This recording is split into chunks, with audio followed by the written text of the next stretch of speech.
huts on the beach. Jack was bent double.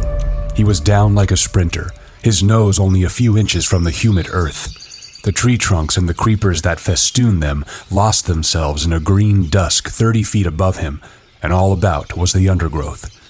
There was only the faintest indication of a trail here, a cracked twig and what might be the impression of one side of a hoof. He lowered his chin and stared at the traces as though he would force them to speak to him. Then, dog-like, uncomfortably on all fours, yet unheeding his discomfort, he stole forward 5 yards and stopped. Here was a loop of creeper with a tendril pendant from a node. The tendril was polished on the underside. Pigs, passing through the loop, brushed it with their bristly hide. Jack crouched with his face a few inches away from this clue, then stared forward into the semi-darkness of the undergrowth. His sandy hair, considerably longer than it had been when they dropped in, was lighter now, and his bare back was a mass of dark freckles and peeling sunburn. A sharpened stick about 5 feet long trailed from his right hand, and except for a pair of tattered shorts held up by his knife belt, he was naked. He closed his eyes, raised his head, and breathed in gently with flared nostrils, assessing the current of warm air for information. The forest and he were very still. At length he let out his breath in a long sigh and opened his eyes. They were bright blue, eyes that in this frustration seemed bolting and nearly mad. He passed his tongue across dry lips and scanned the uncommunicative forest.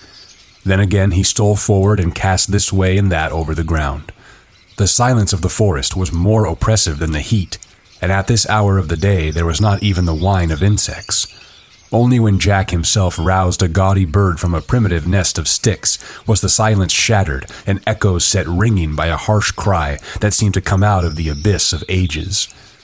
Jack himself shrank at this cry with a hiss of indrawn breath, and for a minute became less a hunter than a furtive thing, ape-like among the tangle of trees. Then the trail, the frustration, claimed him again, and he searched the ground avidly. By the trunk of a vast tree that grew pale flowers on its gray bark, he checked, closed his eyes, and once more drew in the warm air. And this time his breath came short. There was even a passing pallor in his face, and then the surge of blood again. He passed like a shadow under the darkness of the tree and crouched, looking down at the trodden ground at his feet. The droppings were warm. They lay piled among turned earth. They were olive green, smooth, and they steamed a little. Jack lifted his head and stared at the inscrutable masses of creeper that lay across the trail. Then he raised his spear and sneaked forward. Beyond the creeper, the trail joined a pig run that was wide enough and trodden enough to be a path. The ground was hardened by an accustomed tread, and as Jack rose to his full height, he heard something moving on it. He swung back his right arm and hurled the spear with all his strength. From the pig run came the quick, hard patter of hoofs, a castanet sound, seductive, maddening, the promise of meat. He rushed out of the undergrowth and snatched up his spear. The pattering of pigs' trotters died away in the distance. Jack stood there, streaming with sweat, streaked with brown earth, stained by all the vicissitudes of a day's hunting. Swearing, he turned off the trail and pushed his way through until the forest opened a little, and instead of bald trunks supporting a dark roof, there were light gray trunks and crowns of feathery palm. Beyond these was the glitter of the sea, and he could hear voices. Ralph was standing by a contraption of palm trunks and leaves, a rude shelter that faced the lagoon and seemed very near to falling down. He did not notice when Jack spoke. "Got any water?" Ralph looked up, frowning from the complication of leaves. He did not notice Jack even when he saw him. "I said, have you got any water? I'm thirsty." Ralph withdrew his attention from the shelter and realized Jack with a start. "Oh, hello. Water. There by the tree. Ought to be some left." Jack took up a coconut shell that brimmed with fresh water from among a group that was arranged in the shade and drank. The water splashed over his chin and neck and chest. He breathed noisily when he had finished. "Needed that." Simon spoke from inside the shelter. "Up a bit." Ralph turned to the shelter and lifted a branch with a whole tiling of leaves. The leaves came apart and fluttered down. Simon's contrite face appeared in the hole. "Sorry." Ralph surveyed the wreck with distaste. "Never get it done." He flung himself down at Jack's feet. Simon remained looking out of the hole in the shelter. Once down, Ralph explained. Been working for days now, and look. 2 shelters were in position, but shaky. This one was a ruin.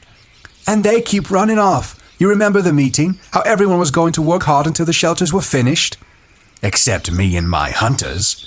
Except the hunters, well, the little ones are... He gesticulated, sought for a word. They're hopeless. The older ones aren't much better. Do you see? All day I've been working with Simon. No one else. They're off bathing or eating or playing. Simon poked his head out carefully. You're chief. You tell 'em off. Ralph lay flat and looked up at the palm trees and the sky. Meetings. Don't we love meetings? Every day, twice a day, we talk. He got on one elbow. I bet if I blew the conch this minute, they'd come running. Then we'd be, very solemn, and someone would say we ought to build a jet or a submarine or a TV set. When the meeting was over, they'd work for 5 minutes, then they'd wander off or go hunting. Jack flushed. We want meat. Well, we haven't got any yet. And we want shelters. Besides, the rest of your hunters came back hours ago. They've been swimming. I went on, said Jack. I let them go. I had to go on. He tried to convey the compulsion to track down and kill that was swallowing him up. I went on. I thought, by myself. The madness came into his eyes again. I thought I might kill. But you didn't. I thought I might. Some hidden passion vibrated in Ralph's voice. But you haven't yet. His invitation might have passed as casual, were it not for the undertone. You wouldn't care to help with the shelters, I suppose? We want meat, and we don't get it. Now the antagonism was audible. But I shall, next time. I've got to get a barb on this spear. We wounded a pig and the spear fell out. If we could only make barbs. We need shelters. Suddenly Jack shouted in rage. Are you accusing? All I'm saying is we've worked dashed hard. That's all. They were both red in the face and found looking at each other difficult. Ralph rolled on his stomach and began to play with the grass. If it rains like we dropped in, we'll need shelters, all right. And then another thing. We need shelters because of the... He paused for a moment, and they both pushed their anger away. Then he went on with the safe, changed subject. You've noticed, haven't you? Jack put down his spear and squatted. Noticed what? Well, they're frightened. He rolled over and peered into Jack's fierce, dirty face. I mean, the way things are, they dream. You can hear 'em. Have you been awake at night? Jack shook his head. They talk and scream, the little ones, even some of the others, as if it wasn't a good island. Astonished at the interruption, they looked up at Simon's serious face.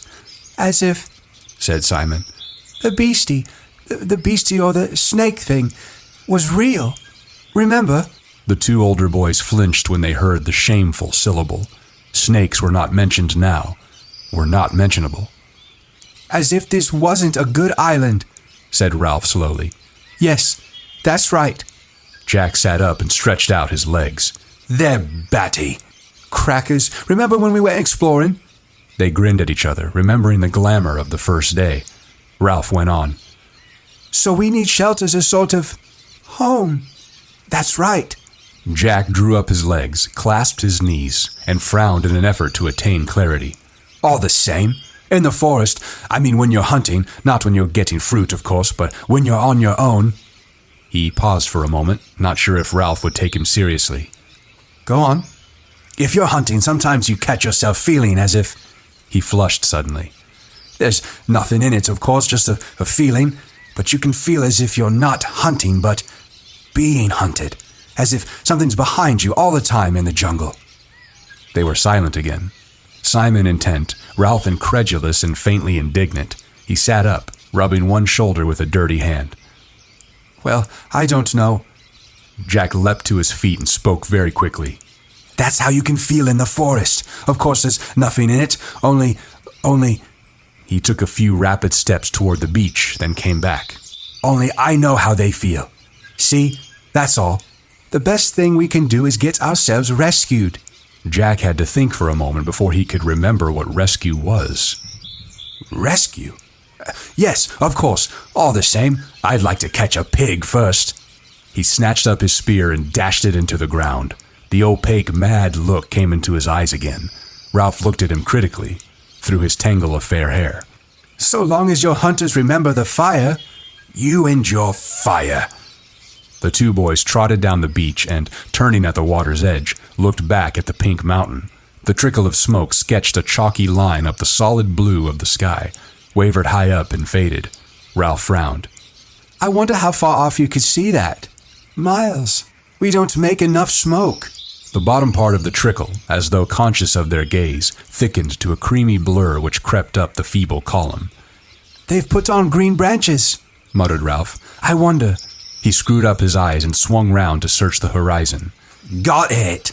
Jack shouted so loudly that Ralph jumped. What? Where? Is it a ship? But Jack was pointing to the high declivities that led down from the mountain to the flatter part of the island. Of course, they'll lie up there, they must, when the sun's too hot. Ralph gazed bewildered at his rapt face. They get up high up and in the shade, resting during the heat like cows at home. I thought you saw a ship. We could steal up on one, paint our faces so they wouldn't see, perhaps surround them, and then... Indignation took away Ralph's control. I was talking about smoke. Don't you want to be rescued? All you can talk about is pig, pig, pig. But we want meat.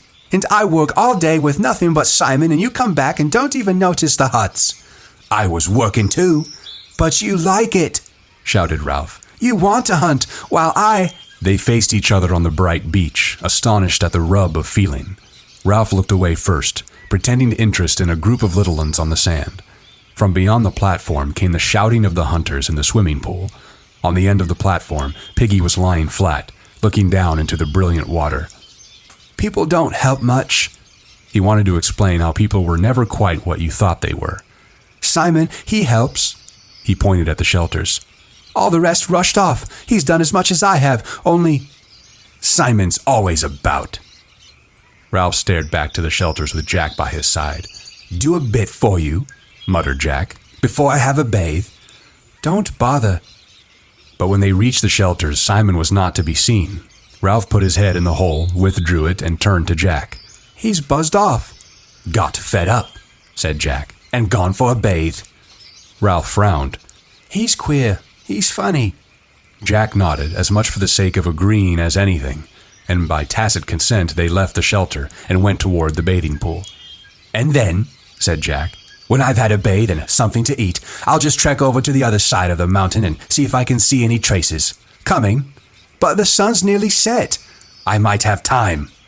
They walked along, two continents of experience and feeling, unable to communicate. If only I could get a pig. I'll come back and go on with the shelter. They looked at each other, baffled, in love and hate. All the warm salt water of the bathing pool and the shouting and splashing and laughing were only just sufficient to bring them together again. Simon was not in the bathing pool as they had expected. When the other two had trotted down the beach to look back at the mountain, he had followed them for a few yards and then stopped. He had stood frowning down at a pile of sand on the beach where somebody had been trying to build a little house or hut. Then he turned his back on this and walked into the forest with an air of purpose. He was a small, skinny boy, his chin pointed, and his eyes so bright that they had deceived Ralph into thinking him delightfully gay and wicked. The coarse mop of black hair was long and swung down, almost concealing a low, broad forehead. He wore the remains of shorts, and his feet were bare like Jack's. Always darkish in color, Simon was burned by the sun to a deep tan that glistened with sweat. He picked his way up the scar, past the great rock where Ralph had climbed on the first morning, then turned off to his right among the trees. He walked with an accustomed tread through the acres of fruit trees, where the least energetic could find an easy if unsatisfying meal. Flower and fruit grew together on the same tree, and everywhere was the scent of ripeness and the booming of a million bees at pasture. Here, the little ones who had run after him caught up with him. They talked, cried out unintelligibly, lugged him toward the trees. Then, amid the roar of bees and the afternoon sunlight, Simon found for them the fruit they could not reach, pulled off the choicest from up in the foliage, passed them back down to the endless, outstretched hands. When he had satisfied them, he paused and looked round. The little ones watched him inscrutably over double handfuls of ripe fruit. Simon turned away from them and went where the just perceptible path led him. Soon high jungle closed in. Tall trunks bore unexpected pale flowers all the way up to the dark canopy where life went on clamorously. The air here was dark too, and the creepers dropped their ropes like the rigging of foundered ships. His feet left prints in the soft soil, and the creepers shivered throughout their lengths when he bumped them. He came at last to a place where more sunshine fell. Since they had not so far to go for light, the creepers had woven a great mat that hung at the side of an open space in the jungle. For here a patch of rock came close to the surface and would not allow more than little plants and ferns to grow. The whole space was walled with dark aromatic bushes and was a bowl of heat and light. A great tree, fallen across one corner, leaned against the trees that still stood, and a rapid climber flaunted red and yellow sprays right to the top. Simon paused. He looked over his shoulder as Jack had done at the closed ways behind him, and glanced swiftly round to confirm that he was utterly alone. For a moment his movements were almost furtive. Then he bent down and wormed his way into the center of the mat. The creepers and the bushes were so close that he left his sweat on them, and they pulled together behind him. When he was secure in the middle, he was in a little cabin screened off from the open space by a few leaves. He squatted down, parted the leaves, and looked out into the clearing. Nothing moved but a pair of gaudy butterflies that danced around each other in the hot air. Holding his breath, he cocked a critical ear at the sounds of the island. Evening was advancing toward the island. The sounds of the bright, fantastic birds, the bee sounds, even the crying of the gulls that were returning to their roosts among the square rocks were fainter. The deep sea breaking miles away on the reef made an undertone less perceptible than the susurration of the blood. Simon dropped the screen of leaves back into place. The slope of the bars of honey-colored sunlight decreased. They slid up the bushes, passed over the green candle-like buds, moved up toward the canopy, and darkness thickened under the trees. With the fading of the light, the riotous colors died, and the heat and urgency cooled away. The candle buds stirred. Their green sepals drew back a little, and the white tips of the flowers rose delicately to meet the open air. Now, the sunlight had lifted clear of the open space and withdrawn from the sky. Darkness poured out, submerging the ways between the trees till they were dim and strange as the bottom of the sea. The candle buds opened their wide white flowers, glimmering under the light that pricked down from the first stars. Their scent spilled out into the air and took possession of the island.